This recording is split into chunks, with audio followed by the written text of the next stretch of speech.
Welcome back. मुझे एहसास है कि आप लोग इस वक्त फोन पे हैं और होल्ड पे हैं। We will try to take as many phone calls as possible, है ना? प्रॉमिस कर दिया बिल्कुल हमने। बिल्कुल जैसे मुज़दा ने कहा। और बूम बूम आफरीदी हमारे साथ मौजूद हैं। बड़ी जबरदस्त बात हो रही है as always. Shahid Afridi on the front foot, smacking the ball left right and centre, जिस तरह हमेशा अपने करियर में करते आए। शाहिद ये अब जैसे एक और जब आप टेस्ट कैप्टनसी आपको मिली, वनडे टेस्ट कैप्टन आपको बना देगा इंग्लैंड टूर के लिए, तो एक काफी जेन्युइन एक्साइटमेंट थी फैंस में, क्रिकेट फैंस में, कि शाहिद अब कप्तान बनेंगे, जो पॉजिटिव उनका एटीट्यूड है, he will lead from the front. एक कुछ लोगों का ख्याल है कि एक टेस्ट मैच में आप थोड़ा हिम्मत हार गए या दिल छोटा हो गया, क्या ऐसी बात था? ये कि जब मैं वेस्ट इंडीज से 2020 खेल के वापस आया ना, तो यावर सईद साहब और वकार यूनुस ये पीछे पड़ गए थे कि तुम जो है ना करो, कप्तानी करो, टेस्ट की कप्तानी करो ना। तो मैंने कहा मेरा टेम्परामेंट ही नहीं है, मैं खेलना नहीं चाहता, मैं बहुत बोरियत फील करता हूँ ना, मैं दिल नहीं चाहता।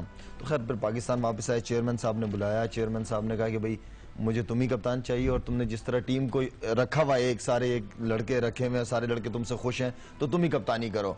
मैंने सर मैं नहीं करना चाहता कप्तानी, मैं नहीं खेलना चाहता टेस्ट क्रिकेट, खेलो ना, एंजॉय किया तो फिर छोड़ देना। मैंने ठीक है जी। ऑस्ट्रेलिया जब हम इंग्लैंड गए, हाँ गलती मैंने ये की कि मुझे दूसरे टेस्ट मैच के बाद छोड़ना चाहिए था, पहले के बाद नहीं छोड़ना चाहिए था। लॉर्ड्स में पहले टेस्ट मैच हम हार गए, फिर सलमान बट कैप्टन हो गए लीड्स में। हाँ बिल्कुल, तो वो मैं समझता हूँ। लेकिन आपने कहा आपको बोरियत होती है टेस्ट मैच में, बोरियत में आपने 8 50s और 5 टेस्ट 100 स्कोर कर दी at an average of 37 runs. Good way to pass time ना बोरियत के दौरान। तो और हालांकि इसमें एक जो चेन्नई की इनिंग्स है, आई एम श्योर कि अभी क्रिकेट फैंस, जो हार्डकोर क्रिकेट फैंस है, वो उस इनिंग्स को अभी भी रिकॉल करते हैं जो आपने चेन्नई में सेंचुरी स्कोर की। ऐसा mature outstanding knock Shahid Afridi ने खेला एज एन ओपनर।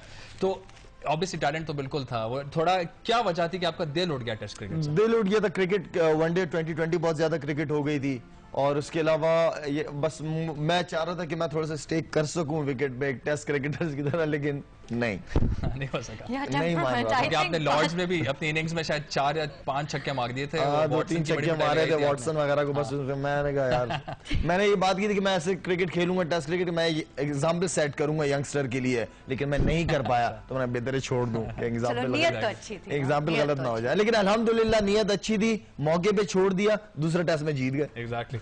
पाकिस्तान, आपने बात की बड़ी इंटरेस्टिंग कि वकार यूनुस से भी आपको परसुएट किया, तो यानी जिस वक्त आज से तकरीबन 1.5 साल पहले, 2 साल तकरीबन होने वाले हैं जी, तो उस वक्त ऐसा लगा कि वकार बिल्कुल आपके साथ थे और एक प्रॉपर प्लान करके आप लोग चल रहे थे, वर्ल्ड कप को टारगेट बनाया था।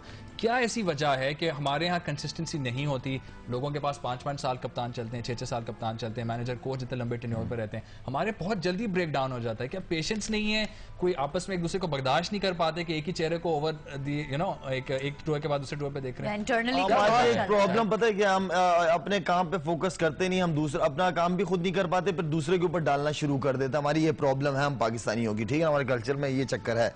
और दूसरा ये कि सॉरी, दूसरा सवाल ये था कि क्यों अगेन मैं कह रहा था कि टेम्परामेंट वंस अगेन बिल्कुल नहीं है, और रोजे में फ्लाइट करके I try and keep it easy, ताकि मैं आपको स्पेसिफिक पॉइंट पे आ जाता हूं। वेस्ट इंडीज का जो टूर आया, चौथा 3 ओडीआई हम जीत गए थे, चौथे ओडीआई में इस तरह की बात बाद में रिपोर्ट में निकली कि आपने अपने आप को प्रमोट किया, हफीज ने जिस मैच में सेंचुरी स्कोर की आपने प्रमोट कर दिया अब जाके, और शायद जो रिपोर्ट में आई बात हुई है कि वकार यूनुस से इंतखाब आलम साहब ने कंसल्ट नहीं किया, उसके बाद आप शायद जल्दी आउट हो गए, तो बाद में you had an argument with Waqar Younis. क्या ये बात सच थी? अगर ये सच थी तो आप समझते हैं क्या ये वकार यूनुस की इंटरफेरेंस थी, या और भी मामला बहुत से ऐसे थे जो एक स्नोबॉल इफेक्ट हुआ उस वक्त, ब्रेक डाउन हुआ? विकी भाई देखिए, एक प्रॉब्लम ये होती है, मैं तो ये बात करता हूँ कि जैसे विकी भाई थे ना, विकी भाई मैं बहुत ज़्यादा इज्जत as a cricketer, no doubt मैं बहुत ज़्यादा उनकी इज्जत करता हूँ, और मैं बड़ा अपने आप को किस्मत वाला समझता हूँ कि उनके साथ मैं क्रिकेट खेला हुआ हूँ। मसला ये है कि कोचिंग बहुत ही अलग जॉब है, ठीक है, क्रिकेटर एक अलग जॉब है, क्रिकेट खेलना, और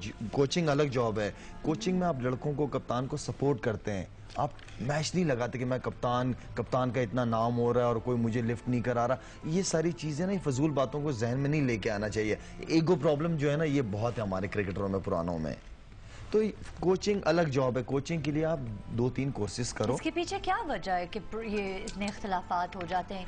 प्रॉब्लम हो जाती है कि एक इंपॉर्टेंस नहीं मिल रही होती, ईगो प्रॉब्लम आ जाती है यहाँ पे, ठीक है ना। दूसरी चीज ये है कि कप्तान अब मैं चाह रहा हूँ कि अगर मैं कोचिंग कर रहा हूँ तो मैं चाह रहा हूँ कि मेरे मर्जी के भी लड़के होने चाहिए, ये भी होना चाहिए। शायद ये वजह नहीं हो सकती कि जो बंदा ऑलरेडी लाइमलाइट में एक एक्स क्रिकेटर लाइमलाइट और फेम देख चुका हुआ होता है और जब वो कोच बन जाता है तो उसको ऐसा लगता है मैं बैक सीट पे हूँ इस बार। ये आई थिंक ये एक बेसिक बिल्कुल सही आपने नोट किया। ओफो, ब्रेक का वक्त दोबारा से आ गया। I am so sorry. हम एक छोटी सी ब्रेक लेंगे, हम वापस आएंगे और आपके बहुत सारे फोन कॉल्स आई प्रॉमिस लेंगे इस दफा। Let's keep our promise.